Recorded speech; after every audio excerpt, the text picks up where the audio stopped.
You and Your Young Child, a program of information and services available for you and your child from prenatal to age 5. You and Your Young Child has been brought to you in part by Minor Family Dentistry and by the Sternberg Museum of Natural History. Minor Family Dentistry would like to bring you the following dental health tip. It's recommended to have a dental checkup no later than your child's first birthday.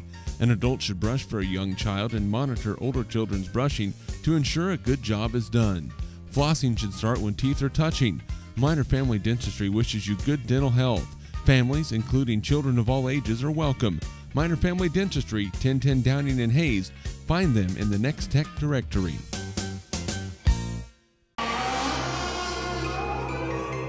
So, you think you have skeletons in your closet?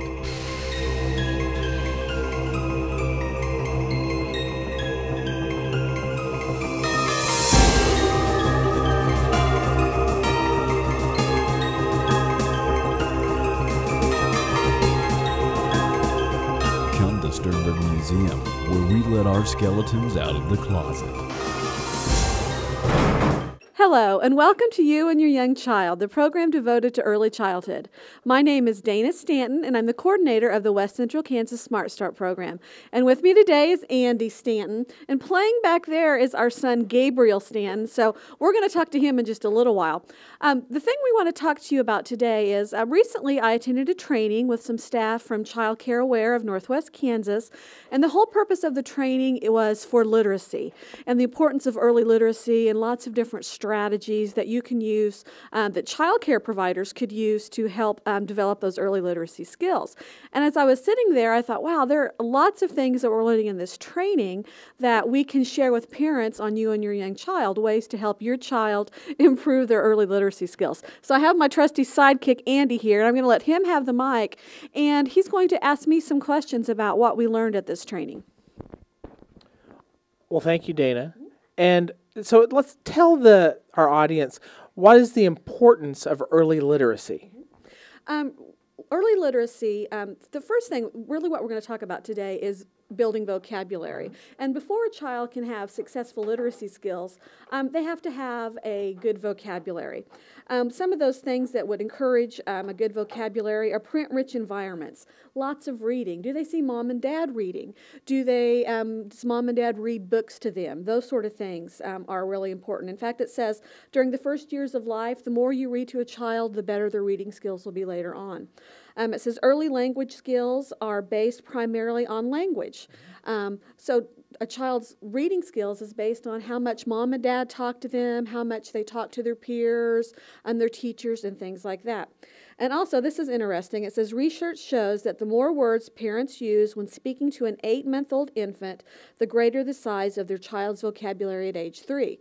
So some people might think that, well, an infant, I don't need to talk to them that much. But the more you talk to even an infant, the greater the vocabulary skills are as they're older, and then later on, the greater their reading skills. Okay, so we've talked about literacy, a little bit about vocabulary development. Why is vocabulary development so important for young children? Once again, the first step to early literacy is a vocabulary. The words a child knows, the words that he or she can say. It says here, 2-year-olds begin the year with a vocabulary of approximately 200 words and end with approximately 1,000 words. So during that time, those early years, a child's ability to learn new words and use them successfully really just explodes. So there's a window of opportunity when we can really build our children's later literacy skills. It does say that children need to be learning about 20 to 25 new words a week. Wow, 20 to 25 a week. So how do we encourage that in young children? Well, the first is easiest, and that's talking with our children. Asking them about their day, things like that. So talking with their children or teachers or grandma and grandpa, encourage them to speak. Songs and rhymes and finger plays. We've all heard of the itsy bitsy spider and patty cake. But those things are teaching our young ones words and words development. Any kind of songs, row, row, row your boat, twinkle, twinkle, little star, things like that are all words and things that teach our children vocabulary. And probably you can't stress enough is listening to books that parents read to them or, any caring adult reads to them. Reading is so important, being read to as a very young child.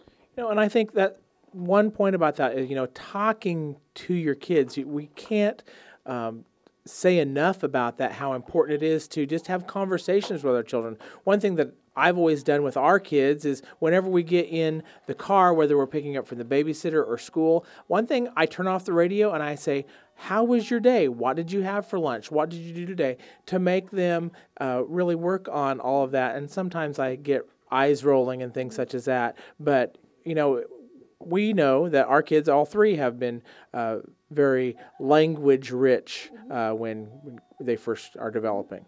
Now, you're stealing all my stuff for later on, but that's okay. And I think language rich would be the nice way of saying our kids talk too much. That's okay. Some of the other things that parents can do is to serve as a good language role model. If you use lots of slang, don't be surprised when your child uses that same slang. Introduce new words. Don't assume that children automatically know new words. One of my favorite stories is she's probably 5-year-old daughter was sitting with her grandma, and she told her she needed to clean up her Barbies, and little Gracie told her, Grandma, I don't need your old tomatoes. She was trying to say ultimatums. You see them trying to use those new words, and, so encourage that and correct them gently when they're wrong, but praise them when they use those new and big words. Another thing is observe, wait, and listen. You might ask a child a question, and it looks like it's taken a little while. Sometimes it might take 10 to 20 seconds for a young child to respond to you.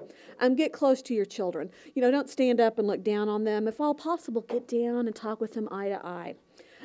Use open-ended questions and prompts. You talked about coming home from school. If you say, how was school? You hear the kids say, fine. Instead, say, maybe, what was your favorite part of lunch today? Who did you sit by at lunch? Are they a friend? Why are they a friend? So open-ended questions, something that will get more than a yes or a no. And the final thing is talk with children, not at them. I think if you would ask most parents, they'd say, well, I talk to my child all the time. I tell them to go to bed. I tell them to clean the room. I tell them to put on their clothes, take a bath. But how often do we actually sit down and one-on-one and talk with our children? And some people actually, that might be something that it's kind of difficult for them to do. They're not sure how to have a conversation with a 3-year-old. So one of the activities we're going to do with Gabe here today is it's very, very scientifically based. It's called the Let's Talk box. Any old box, a sack, and there's lots of cards in here with questions. And you make it a game, and you can have your little one pull out a card, and then you can talk about that question. Gabe, can you come and talk with us? Okay, we're back. There's lots of toys to play with, but Gabe is going to help us. Gabe, can you pull out a question from the box? What does it say? It says, would you rather play inside or outside? Why do you like to play? Which would you rather do? Inside. Why would you rather play inside? Because you can watch TV and play toys. What kind of toys do you like to play? Trains. With trains, what's your favorite train? Thomas. You like Thomas trains. So one of the things to do is just not stop at yes or no, but keep asking more questions. Can you draw another question out of the box, Gabe? How about one more? Can I draw one? Oh, Daddy's going to draw one. Oh, what is he going to draw? He might not stay with us. Oh, Gabriel. Gabriel, do you like to help cook? I think Gabe is completely transfixed with the toys. Maybe not the best place for that. But draw a card out, Andy, and we can show you how this would work. Do you like to swim? So you could ask your child, do you like to swim? And they could say yes or no. And you could say, oh, you do like to swim. Well, what was your favorite time that we went swimming? You could talk about going to the water park or the time that you went to the lake or anything like that. The important thing to remember is just keep the questions going, to keep the conversation going. Now, we've learned a lesson here. It's probably best to do this activity when there's not lots of distractions in a room full of toys you haven't seen in a while. So, you need to think about the environment. Maybe cuddled up in bed, just you and your child, so they aren't distracted by other things. Give us an example of one more. What are you really good at? Your child might not have ever thought about that. They can say, I'm really good at putting train tracks together, or I'm really good at playing with my dolls. So you can use lots of reinforcing things to help them feel better about themselves. So the most important thing, of course, is getting your child to talk with you, getting a conversation, building those early vocabulary skills. So I guess that's about it. Thank you, Gabe. And you've been watching You and Your Young Child, the program devoted to early childhood. Parents, remember, you are your child's first and best teacher. Thanks for watching You and Your Young Child, a program of information and services available for you and your child from prenatal to age 5. You can watch the program weekdays in the noon and 9 o'clock hours. You and Your Young Child has been brought to you in part by Minor Family Dentistry and by the Sternberg Museum of Natural History.